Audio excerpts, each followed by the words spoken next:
अस्सलाम वालेकुम। आप देख रहे हैं खरी बात लुकमान के साथ। मेरा नाम मुबशर लुकमान है। आज का प्रोग्राम इंतहाई अहम है। इसमें मुख्तलिफ मौज़ूआत तो डिस्कस होंगे, लेकिन सबसे अहम बात यह है कि हमारी मुख्तलिफ हुकूमतें जो हैं, चाहे वो वफाकी हुकूमत हो या सूबाई हुकूमतें हों, वो उनके कई ऐसे हैरत अंगेज़ डिसीजंस आए हैं पिछले 3 सालों में जिनसे गरीब तो पिस के रह गया है, पढ़ा लिखा भी परेशान है, और जो हुनरमंद है उसको कोई जगह नहीं मिल रही है भागने की। हालात ये हैं कि कभी सस्ती रोटी के नाम पे मुल्क को लूटा जाता है, बेवकूफ़ बनाया जाता है, कभी दानिश स्कूल्स के नाम पे अपना लोगों को करोड़ों रुपए की इश्तिहारबाजी की जाती है, और कभी डॉक्टर्स को कसाई कहा जाता है जो कि इस मुल्क का असासा हैं। और वो डॉक्टर्स जो मसीहाई काम कर रहे हैं और जो इतने इंतहाई नामसाइल हालात में जो काम कर रहे हैं, उनका जितना भी शुक्रिया अदा किया जाए कम है। लेकिन इन सारी बातों से पहले मैं आपको एक छोटी सी बात बता देता हूँ कि पंजाब में बजट के साथ क्या हालात हुए अभी, क्योंकि नया बजट आने वाला है, कि 11 महीने के अंदर पंजाब के अंदर 60% बजट कंज्यूम हो सका। कोई तरक्याती स्कीम नहीं थी जिसके ऊपर बजट स्कीम होता यूज होता, कभी सस्ती रोटी के चक्कर में, कभी तंदूर के चक्कर में, और वो तंदूर जो 70% पॉश एरियाज में लगे हुए थे, जहां तंदूर की रोटी चाहिए ही नहीं होती, जहां घरों में कुक होते हैं और वो रोटियां पकाते हैं, वो उनमें लगे हुए थे। और फिर हुकूमत पंजाब को मजीद कर्जे लेने पड़ गए लोगों के, बैंकों के कर्जे वापस करने के लिए। और कहां ये कि एक ही महीने के अंदर बाकी 40% फौरन खर्च कर दिया गया, ताकि ये ना लगे कि बजट लैप्स हो गया है और हमने कारकर्दगी नहीं दिखाई, हमने काम नहीं किया। और जितनी ज्यादतियां हुई, मैं आपको बताता हूं कि हालात ये हैं लॉ एंड ऑर्डर के। जनूबी पंजाब खास तौर पे तालिबान का और दहशत गर्दों का एक गढ़ बन चुका है, लेकिन हमारे हुक्मरान जो हैं शायद उनके अंदर अपने वोट बैंक ढूंढ रहे हैं, और वो मानने को ही नहीं तैयार कि हम दहशत गर्दी का शिकार हैं और इसका किसी न किसी तरह इजाला करना है, और ये कि इसको लॉ एंड ऑर्डर को कंट्रोल किस तरह करना है। हालात ये हैं कि आज मेरी बात हुई राना जावेद साहब की बेवा से। राना जावेद साहब न्यूज़ अखबार के से मुंसलिक थे, और एक जाली पुलिस मुकाबले में, मैं जाली ही कहूँगा क्योंकि जो मेरे पास सबूत आए वो यही साबित करते हैं, उनकी शहादत हो गई। और जब वो शहीद हुए तो उस वक्त के वज़ीर आला और हुकूमत पंजाब ने उनसे बड़े बुलंद व बाला दावे किए कि जनाब आपको हम प्लॉट भी देंगे और आपको हम जॉब भी देंगे। आज 14 साल के बाद पंजाब की हुकूमत उनको जॉब नहीं दे सकी और उनको वो अपना वादा किया हुआ प्लॉट नहीं दे सकी। और राना साहब की बेवा ने आज मुझसे सवाल ये किया कि क्या बाकी भी सहाफ़ी बहन भाई सो गए? क्या वो अपने एक कुलीग की बेवा को अगर हक नहीं दिलवा सकते तो फिर किसी और को उन्होंने इस मुल्क में क्या हक दिलवाना? इस तरह के ताने मैं आपको अगर बताना शुरू कर दूं तो आप फैसलाबाद चले जाएं। फैसलाबाद की टेक्सटाइल इंडस्ट्री कूड़ा बन के रह गई है। इतना शदीद वहां पे एनर्जी का बहरान है, ना गैस है, ना बिजली है, ना कुछ है, और उसकी कोई प्लानिंग नहीं है। मजदूर क्या, मिल का मालिक क्या, सबको हमने सड़क पे आने पे मजबूर कर दिया है। पंजाब में यंग डॉक्टर्स ने, जिन्होंने इतनी अनथक खिदमात अंजाम दी कि 36-36 घंटे की वो ड्यूटीज़ करते हैं, उनको सिला मिला टर्मिनेशंस का, उनको सिला मिला मारे खाने का, उनको सिला मिला अपने ऊपर झूठे पर्चे कटवाने का। और जब वो वापस हुआ तो बलूचिस्तान की हुकूमत ने यही शुरू कर दिया। और वहाँ पे आज जब मैं ये प्रोग्राम करने आया हूँ तो इस वक्त तक 127 डॉक्टर्स जो हैं वो अपनी ड्यूटी से मुअत्तल हो गए हैं। और इस वक्त एमरजेंसी में, क्योंकि बलूचिस्तान के अक्सर सरकारी अस्पतालों का हाल अगर मैं आपको बताऊं तो दवाइयाँ तो थी नहीं, बेड्स तो थे नहीं, और वहाँ पे सफाई वगैरह क्या होनी। अब वहाँ पे डॉक्टर्स भी नहीं हैं इस वक्त, और ये आ सकते हैं, बड़ी आराम से वापस आ सकते हैं अगर उनको उनके जायज़ मुतालबात जो हैं उनके ऊपर सिर्फ इंसान सुन ले कि ये क्या कह रहे हैं, ये क्यों कह रहे हैं ऐसा, और वो ट्रीटेबल मामलात हैं। इस वक्त हालात ये हैं कि पंजाब में टोटल पब्लिक स्कूल्स प्राइमरी और मिडिल 61,247 हैं। पंजाब की मैं मिसाल इसलिए दे रहा हूं कि पाकिस्तान का सबसे, यानी आबादी के लिहाज से बड़ा सूबा, वसाइल के लिहाज से सबसे अमीर सूबा, और ब्यूरोक्रेसी के लिहाज से सबसे स्ट्रांग सूबा। यानी इन 61,247 स्कूलों में से 14,500 स्कूलों में सिरे से टॉयलेट ही नहीं है। कई हजार स्कूल हैं जिनमें दीवार ही नहीं है। 21,000 के करीब ऐसे हैं जिनकी शायद छतें नहीं हैं। और 6000 स्कूल ऐसे हैं जिनमें पीने का पानी नहीं है। ये गर्मी जिसमें इस वक्त फाइनल एग्जाम्स हो रहे हैं, आपके बच्चों के, हमारे बच्चों के, उन बच्चों के लिए पीने का पानी नहीं है वहां पे। 10,000 जो हैं तकरीबन उनकी चार दीवारी नहीं है, और 26,825 स्कूल ऐसे हैं जिनमें सिरे से बिजली ही नहीं है, और 40% तालिब इल्म छत के बगैर क्लास लेते हैं। ये हम अपने फ्यूचर का, अपने मुस्तकबिल का हाल कर रहे हैं। लगता यह है कि हमारी हुकूमतों ने यह तय कर लिया है कि जिसने तालीम हासिल करनी है, जिसने पढ़ लिख कर कुछ करना है, उसको हमने ये बिल्कुल लाचार कर देना है, उसको मजबूर कर देना है, उसको माशरे की हर सेगमेंट के आगे हमने सिर्फ रुसवा करना है, चाहे वो वकील हों, चाहे वो मीडिया वाले हों, चाहे वो डॉक्टर्स हों, चाहे वो पढ़े लिखे दानिश्वर हों। मेरे साथ इस वक्त जो लोग बैठे हैं यहाँ पे पाकिस्तान पीपल्स पार्टी पार्लियामेंटेरियन से मुझे ज्वाइन कर रही हैं अस्मा बुखारी, किसी तारुफ की मोहताज नहीं है। मेरे पास यंग डॉक्टर्स एसोसिएशन पंजाब के एक कायद डॉक्टर उस्मान डार हैं। मेरे साथ जनाब उस्मान अयूब साहब, ये उस्मान डार साहब क्यों लिख दिया फीफा बीबी, और माइजा हमीद साहिबा हैं मेरे साथ इस्लामाबाद में, पाकिस्तान मुस्लिम लीग नवाज से इनका ताल्लुक है, पार्लियामेंटेरियन है। समीना खावर हयात साहिबा हैं, पाकिस्तान मुस्लिम लीग काफ से इनका ताल्लुक है।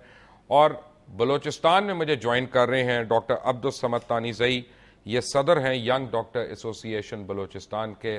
डॉक्टर साहब आपका बहुत बहुत शुक्रिया, आपने हमें ज्वाइन किया, आपसे हम बात करते हैं। लेकिन सबसे पहले उस्मा, व्हाट इज गोइंग ऑन? देखिए, चूँकि आपने तो एक बहुत मैं समझती हूँ कि बड़ा कंक्लूसिव वो जर्नल जो आपने परसेप्शन दिया है मुख्तलिफ चीज़ों के हवाले से, तो वो ये है कि कहाँ तक सुनोगे, कहाँ तक सुनाऊँ वाली सिचुएशन है, ख़ास तौर पे पंजाब के हवाले से जहाँ से हम मुंतखब नुमाइंदे हैं। तो यकीनन वहाँ पर उस इलाके के बारे में बात करना हमारा ज़्यादा मैं समझती हूँ कि एक प्लेइंग फील्ड है। जहाँ तक आप अभी स्कूलों की बात कर रहे थे, तो एक्चुअली प्रॉब्लम ये है जो मुझे फील होता है हमेशा, अभी आपने जो 40% जो बजट इस्तेमाल हुआ है एक महीने के अंदर, उसकी भी बड़ी लंबी स्टोरी है। उसमें भी यानी जो इनके क्या ये अहल नहीं है इसको डील करने के, या इसमें कोई आपके ख्याल में दो नंबरी है? दोनों चीज़ें मैं समझती हूँ। एक दोनों तो ये चीजें, है, बिल्कुल दोनों चीज़ें हैं। एक तो ये है कि चीफ मिनिस्टर साहब का चूँकि वन मैन शो आपको मालूम है, ये आपको दूसरी इसमें कोई ढकी छुपी बात नहीं है, उनको पंजाब वन मैन शो की तरह चलाने की आदत है। और दूसरा वो समझते हैं कि जो वसाइल हैं, ये जो चीज़ें हैं, उनके ऊपर अगर कब्जा करके बैठा जाए तो शायद उनके लिए बेहतर होगा। लेकिन उसके बावजूद दूसरी सिचुएशन क्या है कि पंजाब ओवरड्राफ्ट पे चल रहा है। पिछले एक साल में जितने कर्जे स्टेट बैंक से लिए, इस वक्त जो है अभी जो कशकोल तोड़ने का एक नारा लगाया गया, बड़ी मजे का खेज बात है कि जो अभी शहबाज शरीफ साहब ने कुछ दिन पहले, लेकिन आपको पता है कि 41 अरब तो इस साल भी इस्तेमाल नहीं हो सका। जी नहीं होगा, वो नहीं होगा इसलिए बिकॉज प्लानिंग नहीं है। और चीफ मिनिस्टर साहब जो हैं उनको टीम वर्क की आदत नहीं है, और वो खुद हर महाज पे काम करना चाहते हैं, तो इसलिए काम कहीं भी नहीं होता।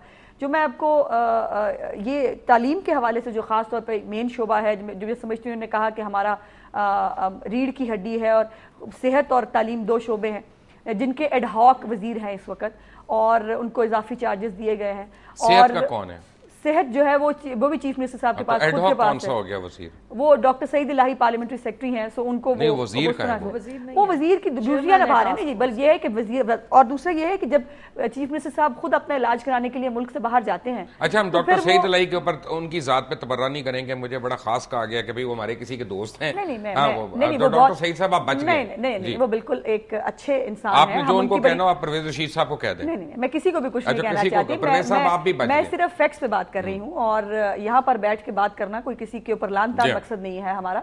हम फैक्ट्स पे बात करना चाहते हैं। और चीफ मिनिस्टर साहब, बड़ी मुझे खुशी हुई कि जिस दिन आए लंदन से अपना इलाज करा के, उससे अगले दिन उन्होंने कहा हो सिर्फ गरीबों को सेहत की सहूलतें नहीं है, गरीब जो है वो रुल रहे हैं, उनको वो नहीं है। जब उनके इलाज बाहर होंगे, उनकी जब फैमिली के इलाज बाहर होंगे, तो यकीनन गरीबों के साथ यही होगा। दूसरी इंपॉर्टेंट बात जो से ये इसके हवाले से है, तालीम के हवाले से, अभी आप जो एग्जांपल्स दे रहे थे, इसमें सिर्फ एक बात मैं आपके नोटिस में लाना चाहती हूँ कि आप ही के चैनल पे मैंने देखा कि चौधरी निसार साहब जो अपोजिशन लीडर हैं नेशनल असेंबली में, जो बहुत लंबा भाषण देते हैं, 2.5-3 घंटे से कम का भाषण तो वो देते नहीं गुड गवर्नेंस के ऊपर, उनके अपने हलके में गली के अंदर नालियों के ऊपर बच्चे बैठ के स्कूल में पढ़े हैं, बिकॉज उनकी बिल्डिंग रेंट पे थी, जो रेंट अदा नहीं किया गया पंजाब हुकूमत की तरफ से, तो उन्होंने उठा के बाहर फेंक दिया सारा सामान। चौधरी निसार की बात नालियों के ऊपर बच्चे बैठ के चौधरी निसार ने तो उन लोगों को जो उनके हलके में जाके मर्दमशुमारी कर रहे थे या शनाख्ती कार्ड देते, नादरा की टीम को उनको मारपीट करवाई और उनको अरेस्ट भी करवा लिया, वो आप उनका रहने दें। चौधरी निसार का भी जिक्र नहीं होगा आज यहाँ पे। ये तो बड़ी अच्छी बात है। अगर इस किस्म के फिगर्स जो हैं उनको हम माइनस कर दें तो मेरा ख्याल है बहुत सारे मसाइल का हल निकल सकता है। ये कुछ वो हॉक्स हैं जो पाकिस्तानी पॉलिटिक्स को इस वक्त तबाह बर्बाद करने पे तुले हुए हैं। मुबशर माइजा हमीद हमारे साथ हैं। Maiza Hamid, welcome to Khari Baat once again and thank you for joining us. आप इस्लामाबाद में हैं। माइजा, एक fact of the matter is के सेहत और एजुकेशन ये किसी भी इंसान का एक बुनियादी हक है, लेकिन जब हम बजट्स में देखते हैं अपने, तो कभी इनमें एक साइजेबल परसेंटेज जो है इन चीज़ों पे मुख्तस नहीं होती। क्या पार्लियामेंट में और पार्लियामेंट्री पार्टी मीटिंग्स में आप लोग इस बातों पे जोर नहीं देते? देखिए, आई थिंक इश्यूज तो हम लोग रेज करते हैं और उन पे उनकी सोल्यूशंस भी we are trying to find their solutions. अब जो दानिश स्कूल को आप लोग क्रिटिसाइज करते हैं, दानिश स्कूल भी एक सोल्यूशन है, एक इम्प्रूवमेंट की तरफ हम जा रहे थे जिसको आप लोग बहुत ज्यादा क्रिटिसाइज करते हैं।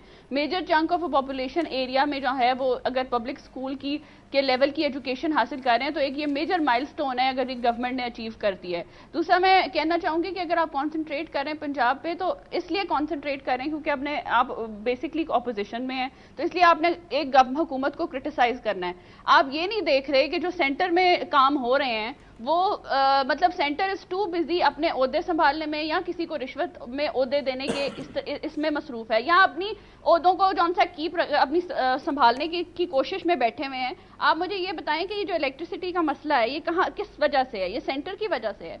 जो इन्होंने डेवोल्यूशन प्लान दिया था वो उस पर भी इम्प्लीमेंटेशन नहीं हो सकी क्योंकि ये फाइनेंशियल और बजटरी ऑर्गेनाइजेशन कर ही नहीं सके। वो फाइनेंसेस नीचे पंजाब में वो आए नहीं है, वो ट्रिकल डाउन ही नहीं किए। तो ये जो कोर इश्यूज हैं उन पे कोई नहीं चाहता, because the central government is too busy कि वो अपने अवाम के मसाइल हल कर सके। वो सिर्फ ये 5 साल गुजारना चाहती है और अपने ओहदों को कायम रखना चाहती है। माइजा, सिर्फ 2 सवाल हैं। आपका बिल्कुल अपना राइट है, आप जो भी बात करना चाहें। सबसे पहले पावर का मसला इसलिए नहीं है क्योंकि सूबों में इत्तफाक ही नहीं है डैम्स बनाने के लिए। सिंध और पंजाब जो है वो उनकी कभी वाटर काउंसिल्स की आपस में मीटिंग ही नहीं हो सकी। 1991 का जो वाटर रिकॉर्ड है जिसकी आप मिसाल दे रही हैं वो तो मियां नवाज शरीफ ने साइन करवाया था। तो उसमें फिर पंजाब का आप पंजाब को रिप्रेजेंट, एक मिनट मैं सवाल खत्म कर लूं। आप क्योंकि पंजाब को और पंजाब हुकूमत को रिप्रेजेंट कर रही हैं तो आपको पता है कि 85 MAF मिलियन एकड़ फीट पानी जो है पंजाब का इजाफी दूसरे सूबों को दिया जा चुका है और पंजाब में अपना काश्तकार जो है, मैं ये नहीं कह रहा कि बाकियों को नहीं मिलना चाहिए, लेकिन ये तो फैक्ट है कि आपने पंजाब की जमीन में बंजर कर दी है। देखिए, वो जो Punjab as far as Punjab is concern, अगर हमने उधर दिया है तो हम लोगों ने शेयर करने की कोशिश की है। हम लोगों ने एज पंजाब एक बड़ा सूबा होने के कंट्रीब्यूट किया है। राइट, तो शेयर इसी तरह होता है कि दानिश स्कूल में अगर 3000 स्टूडेंट यानी तालीम पाते हैं तो बाकी जो गवर्नमेंट स्कूल्स हैं आपके जहां 11 मिलियन स्टूडेंट्स हैं, कितने सालों से नहीं, आप टॉपिक चेंज करें। कितने सालों से ये इल्जाम आता जा रहा है कि Punjab has consumed most of the water और पहले कभी किसी के साथ वाटर शेयर नहीं किया गया। पिछले साल ये मीटिंग हुई थी और हम लोगों ने ये बड़ा भाई होने की कोशिश में हम लोगों ने वाटर को जो उनकी तरफ माइल किया है। तो अब आप इस चीज को भी इल्जाम कर रहे हैं। आप बड़ा भाई, थैंक यू वेरी मच, लेकिन अगर बड़ा भाई बनने का इतना शौक है तो अपने यानी इमलाक पे टैक्स भी देना सीखें और 19 हज़ार कनाल के घरों में रहें तो फिर 5-5 हज़ार टैक्स भी अच्छा नहीं लगता। और बड़ा भाई बनना हो तो फिर NFC अवार्ड को उसकी ट्रू स्पिरिट में डिस्ट्रीब्यूट करें जो कि पॉपुलेशन के उसके ऊपर होना था। आपको ये तो कॉन्स्टिट्यूशनल राइट नहीं है ना कि आप NFC अवार्ड की जो असल स्पिरिट है उसी को चेंज कर दें। But we'll come back to you after break. Take a break. Welcome back from the break. एक आपको बात बताऊं सिर्फ पंजाब के मुतालिक कि लाहौर में, सिर्फ लाहौर की बात बता रहा हूं आपको, मैं पंजाब की बात नहीं कर रहा, सॉरी। 824 VIPs के लिए और उनकी रखवाली के लिए 7000 एहलकार तैनात हैं पुलिस के। और मज़कूरा मुलाजमीन जो हैं, मुलाजमीन भी हैं उनके, कोई PHA का मुलाजिम है, कोई LDA का मुलाजिम है, कोई किसी चीज़ का है, वो सियासतदान, जजेस, अफसर और उनके दफातर जो हैं उनमें गनमैन, खाकरूब, ऑपरेटर, अर्दली, इन सब की ड्यूटियां दे रहे हैं। और उसके बाद एक मुलाजिम की अगर आप कम अज़ कम तनख्वाह भी 18 से 20 हज़ार रुपया लगाएं, क्योंकि पुलिस कांस्टेबल की तो खैर 23,000 24,000 तक है, तो सिर्फ लाहौर पुलिस को माहाना 3-3.25 करोड़ रुपए की बचत हो सकती है। और आईजी से लेके डीएसपी तक सैकड़ों कांस्टेबल लोगों ने अपने बीवी बच्चों की खिदमतों पे वक्फ किए हुए हैं और मामूर किए हुए हैं। और कहा जाता है कि गाड़ियां और गनमैन हम वापस मंगवा रहे हैं, और एक सर्वे हमने किया तो पता चला एक भी वापस नहीं आया। समीना खावर साहिबा, आप लोगों ने, सियासतदानों ने इस मुल्क में कुछ छोड़ना भी है कि नहीं? सबसे पहले तो बहुत शुक्रिया मुबशर, आपने अपने प्रोग्राम में बुलाया, और मैं आपको सल्यूट करूंगी कि आप कब तक पंजाब की गवर्नमेंट के कान पर जूं को रिंगाते रहेंगे, और वो हट धर्म जमात वैसे की वैसी जो अपने आप को वन मैन शो बनाकर बैठी हुई है। किस लिए? इतना बड़ा ओहदा आपने अभी बात की थी कि वो अहल हैं या नहीं, वो हरगिज इसका अहल नहीं है। वो उनके पास इतनी बड़ी जिम्मेदारी है पंजाब की, और उन्होंने पंजाब का क्या हाल कर दिया है। पंजाब पाकिस्तान का 62% है, और आज पंजाब हमारा मकरूज हुआ है, सरप्लस सूबा था, 100 अरब का सरप्लस सूबा था, जो आज बेचारा जिसको कहते हैं ना माँ है ना बाप है, यतीम मस्कीन होके इतना बड़ा सूबा बैठा हुआ है। और जो चीफ एग्जीक्यूटिव है वो अपनी हट धर्मी की वजह से, जिद की वजह से, कभी डॉक्टर्स के साथ जिद्दें लगाते हैं, कभी नर्सिस के साथ जिद्दें लग जाती हैं, कभी ब्यूरोक्रेसी के साथ जिद्दें लग जाती हैं, कभी जो सनतकार हैं उनके साथ जिद्दें। भाई आप तो इस काबिल ही नहीं है कि आपके पास इतना बड़ा ओहदा देती है। राना सनाउल्लाह का प्लाजा है कि गिर गया? वो भी बिल्कुल है, फैन रोड पे उनका प्लाजा है, गैर कानूनी प्लाजा। वो कानूनी प्लाजा है, गैर कानूनी प्लाजे इन्होंने गिरा दिए हैं, वो कानूनी प्लाजा है। क्यों? क्योंकि वो लॉ मिनिस्टर का प्लाजा है, वो फैन रोड पे अभी भी मौजूद है, और बाकी लोगों के प्लाजे गिरा दिए इन्होंने अपनी जिद की वजह से। जिद्दों से नहीं जमातें चलती हैं, ना सूबे चलते हैं मुबशर। यहाँ पे माइजा बीबी बहुत मेरी रिस्पेक्टेबल मेंबर है, उन्होंने बड़े भाई होने की बात की।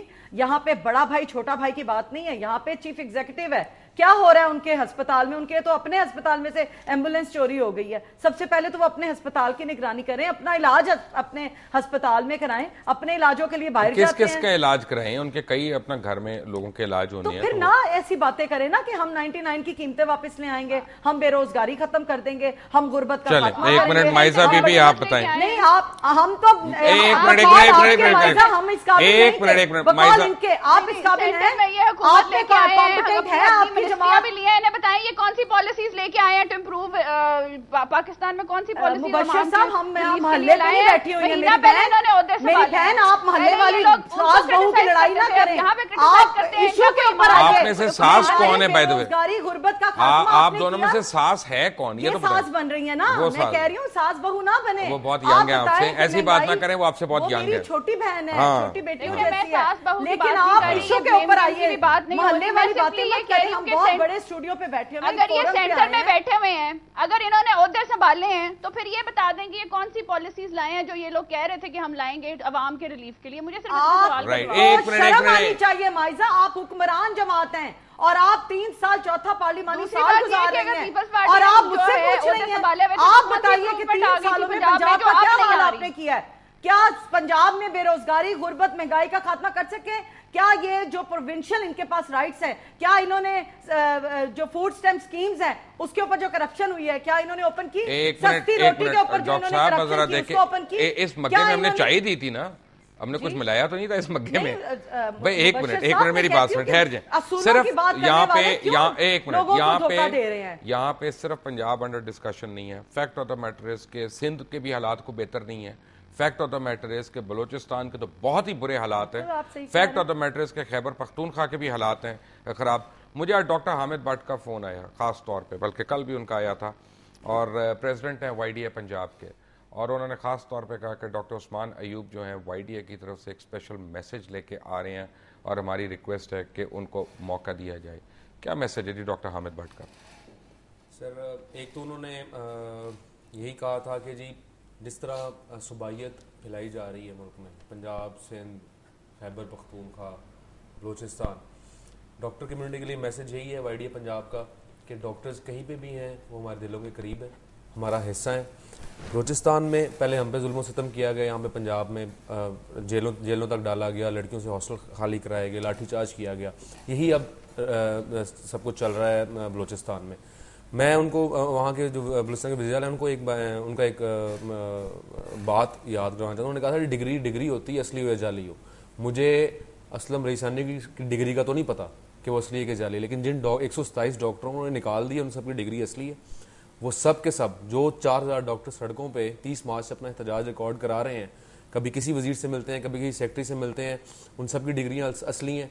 वो उन नागुज़ीर हालात में जहाँ पे इक्विपमेंट्स नहीं है, दवाइयाँ नहीं है, छतें नहीं है, उन हस्पतालों में इलाज कर रहे हैं। वहाँ पे सिर्फ डॉक्टर्स थे, वो भी उन्होंने छीन लिए हैं। उन असली डिग्री वालों को काम करने दें। अगर उन्होंने किसी को निकालना है तो उन जाली डिग्री वालों को निकालें, उनकी पार्लियामेंट में बैठे हुए हैं।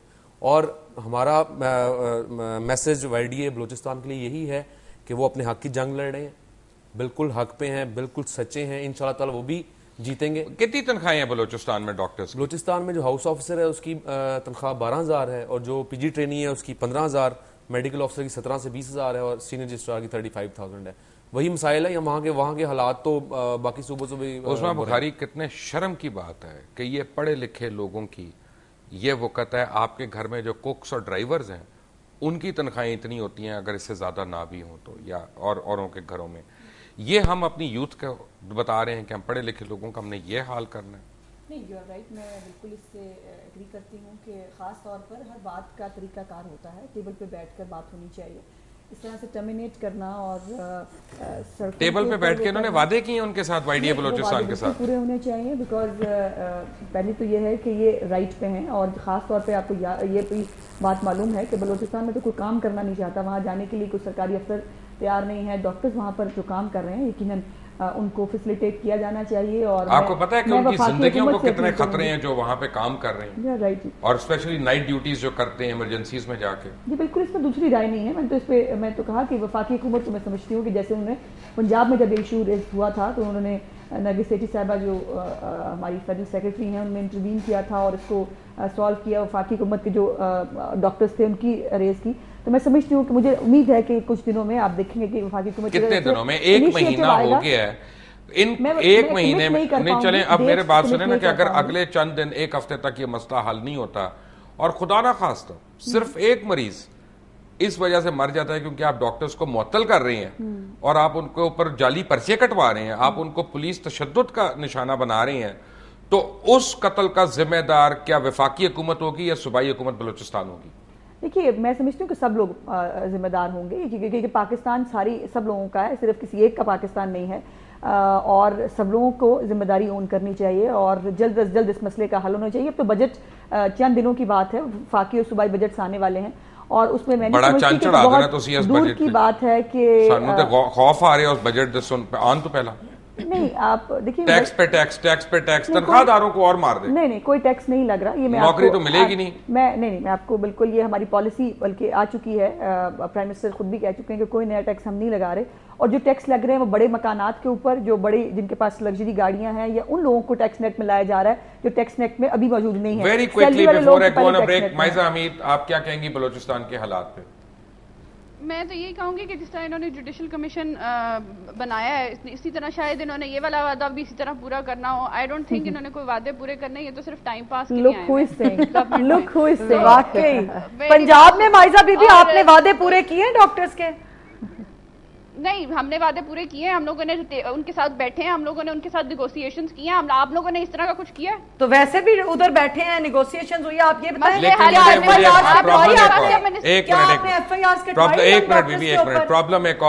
प्रॉब्लम एक और है। ब्रेक पे जाने से पहले मैं सिर्फ एक बात करता हूं कि अगर डॉक्टर्स के साथ बैठ के आपको नेगोशिएशन करनी है, या नर्सेस पैरामेडिकल स्टाफ के साथ नेगोशिएट करना है, या लैब में काम करने वाले हुनरमंदों के साथ नेगोशिएट करना है, तो फिर तुफ ऐसी प्लानिंग पे, क्योंकि आप लोगों को सर्विस स्ट्रक्चर्स क्रिएट करने चाहिए। क्यों इनको बच्चों को बाहर अपना हक मांगने के लिए आना पड़े? ये कोई अपना भिखारी है नाउजुबिल्लाह, कोई भीख मांग रहे हैं? इनका राइट है, इनका राइट है। जब हम ब्रेक से आएंगे तो आपको बताऊंगा और आपकी बात करवाऊंगा बलूचिस्तान YDA के प्रेसिडेंट से कि वहां पे इस वक्त अस्पतालों में क्या हालात हैं। अल्लाह करे कि रईसानी साहब को और उनके बाकी हुकूमत वालों को समझ आ जाए कि डॉक्टर्स को किस तरह से डील करते हैं। All of that after break, take a break. Welcome back from the break. और ब्रेक पे जाने से पहले आपको मैं कुछ हाल बता रहा था डॉक्टर्स का। इस वक्त डॉक्टर अब्दुल समद पानीज़ई जो हैं वो हमारे साथ हैं, सदर यंग डॉक्टर्स एसोसिएशन बलूचिस्तान के। डॉक्टर साहब अस्सलाम वालेकुम। वालेकुम। डॉक्टर साहब, आपके मसाइल हम देख रहे हैं बहुत हैं, लेकिन मुझे पता चला आपके तो मुज़ाकरात भी है हुकूमत से, तो क्या वो मान के मुकर गए कि माने ही नहीं? सबसे पहले तो मैं आपका मुबशर लुकमान साहब आपका शुक्रिया अदा करता हूँ कि वफाकी हुकूमत की तरह हमारी जो सूबाई हुकूमत में है उसने भी कुछ नहीं सुना, लेकिन कम से कम आपने हमारी आवाज़ तो उठाई और आपने हमारी बात सुन ली। जिस तरह आपने फेडरल जो पंजाब के वाइडे का स्ट्रगल था उसको आपने अपने ही टॉक शो के जरिए उसको कामयाब बनाया और हुकूमत और यंग डॉक्टर्स के दरमियान आपने एक ब्रिज का किरदार अदा किया। तो ये बात इंतहाई खुशाइंद है कि आपने आमे लिया था कि हमारी आवाज़ सूबाई हुक्मरानों और पंजाब के हुक्मरानों तक पहुँचे। हमारे मुतालबात इंतहाई मुख्तसर है। हम कहते हैं कि बलूचिस्तान के डॉक्टर को वफा के बराबर हकूक़ दिए जाएँ, जिसमें दो चीज़ें शामिल है कि उनकी तनख्वाहें और टाइम प्रमोशन स्केल उसकी बाकायदा इम्प्लीमेंटेशन हो, यानी सर्विस स्ट्रक्चर बने ना। इस सिलसिले सर्विस स्ट्रक्चर को बाकायदा बनाया जाए और उसको बन तो चुका। मुझे अभी तक आपको डॉक्टर साहब एक बात बताऊं, मुझे पंजाब में भी समझ नहीं आ रही, विफाक की भी समझ नहीं आ रही, किसी सूबे की नहीं समझ आ रही कि ये सर्विस स्ट्रक्चर क्यों नहीं बनाते, क्यों अपने पढ़े लिखे बच्चों को मजबूर करते हैं कि वो आके मांगना शुरू हो जाए। जब हुक्मरान नायल होते हैं और ब्यूरोक्रेसी अपनी करप्शन में लग जाती है फिर तो उम्मीद भी यही होनी चाहिए और तो भी यही होती है। लेकिन खुदारा अभी उनको होश के नाखून लेने चाहिए और उनको सर्विस स्ट्रक्चर बाकायदा बना के उसको बाकायदा इंप्लीमेंट भी करना चाहिए। दूसरी बात है कि यहाँ पर बलूचिस्तान में डॉक्टर्स के साथ एक ओवरऑल जो बलूचिस्तान का सिचुएशन है, यहाँ पे सूरत-ए-हाल इंतहाई ख़राब है। अदम तहफ़्फ़ुज़ का शिकार है सारे लोग, लेकिन डॉक्टर उससे ज़्यादा अदम तहफ़्फ़ुज़ का शिकार हैं।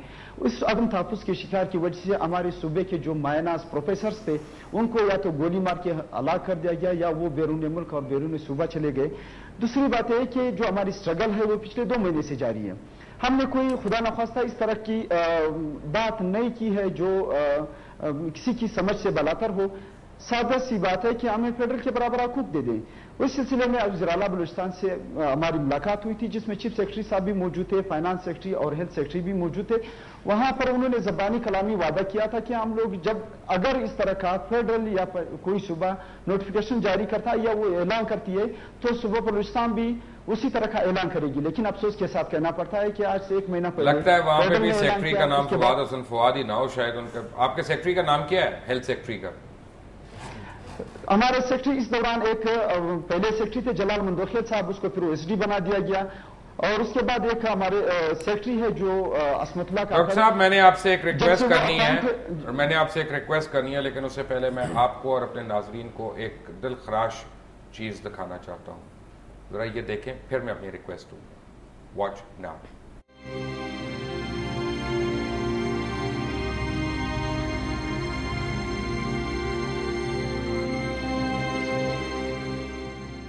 मन्नतों मुरादों से मांगा हुआ ये किसी का लख्ते जिगर है, जिसे इलाज के लिए क्वेटा के सिविल अस्पताल में पहुंचाया गया। लेकिन यहाँ के मसीहाओं ने मुतालबात के हक में हड़ताल कर रखी है और इसकी सजा इस बच्चे को मिल गई। लेकिन इन डॉक्टरों से कहीं ज्यादा बच्चे के वालिदैन संगदिल निकले, जो उसे इमरजेंसी वार्ड के बाहर तड़पता छोड़कर चले गए। माँ बाप ने तो तवज्जो न दी, लेकिन किसी खुदा तर्स को बच्चे पर तरस आ ही गया।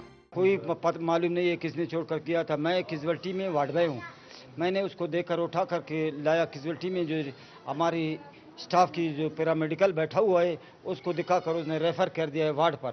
जब 2 घंटे तक बच्चा चिलचिलाती धूप में बेयारो मददगार पड़ा रहा तो पैरामेडिकल स्टाफ के मेंबर ने उसका इलाज कराया, लेकिन तब तक बहुत देर हो चुकी थी, क्योंकि बरवक्त इलाज न होने पर बच्चा एक आंख की बीनाई से महरूम हो गया।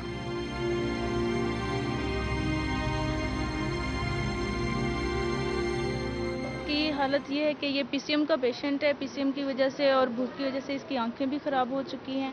अभी हम लोगों ने इसको कैनुला पास किया है, एंटीबायोटिक लगाया है, ड्रिप लगाई है और फीड दी है। क्वेटा में डॉक्टर्स ने हड़ताल कर रखी है और अब तमाम सरकारी अस्पतालों में ओपीडी और इमरजेंसी में भी काम बंद कर दिया है। हड़ताल के बाद सिविल अस्पताल और बुलान मेडिकल कॉम्प्लेक्स में मरीजों को शदीद मुश्किलात का सामना है। मसीहाओं की हड़ताल से 5 अफराद जिंदगी की बाजी हार चुके हैं। वेलकम बैक डॉक्टर समद साहब। मैं आपको सिर्फ एक रिक्वेस्ट करना चाहता हूँ दुनिया न्यूज़ की जानिब से और दुनिया न्यूज़ की इंतज़ामिया, स्टाफ और अपनी जानिब से कि अगर बलूचिस्तान के यंग डॉक्टर्स आज के दिन हमारी रिक्वेस्ट पर एमरजेंसीज बहाल कर दें फौरी तौर पे, तो हम पूरे का पूरा चैनल आपके पीछे खड़ा हो जाएगा, आपके शाना बशाना होगा, और जब तक आपको हकूक नहीं मिलते हम आपकी लड़ाई लड़ेंगे। बहुत अच्छा है। शुक्रिया मुबशर साहब। एक चीज की मैं वजाहत करना चाहता हूं कि ये जो मरीज दिखाया गया है वो पीसीएम का पेशेंट होता है। उनको जब मुसलसल 6 महीने 8 महीने खुराक नहीं मिलती तो उसकी सूरत हाल ये हो जाती है।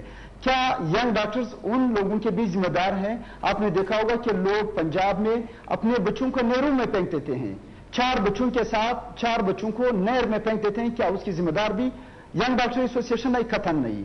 इस जो वाकयात हो रहे हैं इसकी सारी जिम्मेदारी गवर्नमेंट पर आयद होती है। गवर्नमेंट को चाहिए कि वो आवाम के साथ डॉक्टर साहब मेरी एक अर्ज सुन लें, बड़ी मोतबाना गुजारिश है। जिसके मर्जी ऊपर जिम्मेदारी आती है, लेकिन फैक्ट यह है कि सरकारी अस्पतालों में गरीब आते हैं, मुतवसत तबके के लोग आते हैं, और वो आपके और हमारे एहतजाज में अगर वो सफ़र करेंगे तो गुनाह का बोझ हमें ही उठाना पड़ेगा और वो जिम्मेदारी हमें ही जवाबदेह होना पड़ेगा अल्लाह ताला के हुजूर। हम ये तो कर सकते हैं ना कि अपने मुतालबात सारे आपके जायज़ मानते हुए हम इमरजेंसी की हड़ताल अगर कॉल वापस ले लेते हैं तो बाकी मैं आपको बताऊं पूरा मीडिया आपके साथ खड़ा होगा, सिर्फ दुनिया न्यूज़ नहीं है, ये मेरा वादा है आपसे। जहां तक इमरजेंसीज का ताल्लुक है, बलूचिस्तान के तमाम सरकारी इदारों में इमरजेंसी सर्विसेज बहाल हैं, बिल्कुल बहाल हैं। और आपके इमरजेंसी ऑपरेशन थिएटर्स, आपके लेबर रूम और आपके शुबैत नहीं डॉक्टर साहब नहीं, ऐसा ना करें, ऐसा ना करें, ये गलत है। आप इमरजेंसीज को फौरी तौर पे बहाल कराएं और हम आपके साथ खड़े होंगे शाना बशाना। मुझे कोयटा आना पड़ा आपके साथ खड़े होने में, आ जाऊंगा। कोयटा के 2 बड़े टीचिंग अस्पताल, सिविल अस्पताल और बोला मेडिकल कॉलेज के 127 मेडिकल अफसर्स को टर्मिनेट कर दिया गया है। वही मेडिकल अफसर होते हैं जो डॉक्टर साहब हम देखें टर्मिनेट तो पंजाब में भी हुए थे, पंजाब में भी हुए थे, लेकिन वाईडीए पंजाब ने हमारी रिक्वेस्ट पे फौरी तौर पे इमरजेंसी सर्विसेज बहाल कर दी थी। और हम तो ये चाहते हैं कि जब भी हड़ताल हो या कुछ हो तो इमरजेंसी किसी किस्म की मुअत्तल ना हो। अगर आप कहते हो कि इमरजेंसीज बंद है, हमारे टर्मिनेट शुदा डॉक्टर्स आज उनकी हम लड़ाई लड़ेंगे, हम उनकी लड़ाई लड़ेंगे, लेकिन आप इमरजेंसी खोलने का ऐलान तो करें, हमारी रिक्वेस्ट पे करें। हमने ऐलान कर दिया है, हमने ऐलान कर दिया है कि इमरजेंसीज बहाल है और जो यंग डॉक्टर्स है वो टर्मिनेशन के बावजूद वो अपनी ड्यूटियां देंगे इंशाल्लाह। I am grateful. और ये आज रात से कर दें डॉक्टर साहब, कल सुबह से नहीं। आज रात से नहीं बल्कि एक आधे घंटे के बाद ये सब कुछ होगा। I am grateful, I salute you. और मैं आपको ये बताता हूं कि दुनिया न्यूज की पूरी टीम और दुनिया न्यूज का स्पेशली बलूचिस्तान के जो ब्यूरो ऑफिस हैं, हमारे ब्यूरो चीफ की सरबराही में, वो तमाम वक्त आपकी जो है कवरेज के लिए भी तैयार होंगे, आपके मसाइल ले जाने के लिए भी तैयार होंगे। और बलूचिस्तान की हुकूमत से हम खुद रिक्वेस्ट करेंगे कि आपके मसाइल के ऊपर हमदर्दाना गौर भी हो और उन पे फौरी तौर पे अमल दरामद भी हो। आप लोग हमारे मुल्क का असासा हैं, यंग डॉक्टर्स पूरे मुल्क के जो हैं वो हमारी आन हैं और हमें उन पे फख्र है। And we value your services, but we also want के इमरजेंसी में किसी मासूम की जान ना जाए। उस्मा बुखारी, समीना खावर हयात, डॉक्टर उस्मान अयूब, माइजा हमीद और डॉक्टर अब्दुल समद साहब, आपका बहुत बहुत शुक्रिया। लेकिन चलने से पहले उस्मा बुखारी, एक कितना इन्होंने बड़ा जेस्चर शो किया है बलूचिस्तान डॉक्टर्स एसोसिएशन ने, यंग डॉक्टर्स एसोसिएशन ने। व्हाट डू यू से? जी बिल्कुल, मैं समझती हूँ कि इसमें आपका भी कंट्रीब्यूशन है मुबशर। आपने जिस तरह से पंजाब में भी यही किरदार अदा किया था और एमरजेंसी जो है उसको बंद नहीं होना चाहिए। बाकी इनके जज्बात बिल्कुल हम इनके और आप क्या, मैं खुद इनके साथ हूँ। हम भी अपनी मैं समझती हूँ कि जिस लेवल तक मैं बात कर सकती हूँ यकीनन हम भी कहेंगे कि इस मसले का जल्द से जल्द हल निकलना चाहिए, बिकॉज ये नाजायज़ मुतालबात नहीं है, वो जायज़ बात कर रहे हैं। लेकिन अगर डॉक्टर्स टर्मिनेट हुए हैं और अगर एक साइड से गलती हुई है तो क्या उसका जवाब है कि मासूम बच्चों की नहीं। लेकिन मैं ये चाहता हूँ कि आप प्राइम मिनिस्टर से आज ही बात करें और जो टर्मिनेटेड डॉक्टर्स हैं उनके टर्मिनेशन ऑर्डर्स रिवर्स कराएं, ताकि फिर हम इनके साथ जो है आपकी कोई ऐसी अंडरस्टैंडिंग करवाएं। पढ़े लिखे लोग हैं, बिल्कुल करेंगे। आप लोगों के पार्लियामेंटियन से ज्यादा पढ़े लिखे हैं, इनका जुर्म ही ये है, आप लोगों की तो जाली डिग्री है, इनकी असली डिग्री है। नहीं देखिए इस तरह से ये मैं कितने हैं आपके? तो सर पंजाब में 80-85 जाली निकल आई हैं और उन पे FIRs भी कटी हुई हैं। आप आहिस्ता बोले, आपकी डिग्री पे भी सवाल था। मुझे सवाल नहीं है कि टाइम मैंने मुक्का नहीं तो किया हुआ ना कि आपकी मर्जी का सवाल। आप वक्त तो इक्वल देना, सबको बुलाया, आधा मिनट। मुबशिर साहब, एक्चुअली अभी जो मैं बात करना चाह रही थी वो डॉक्टर्स के ऊपर थी कि मैं बात नहीं कर सकी थी।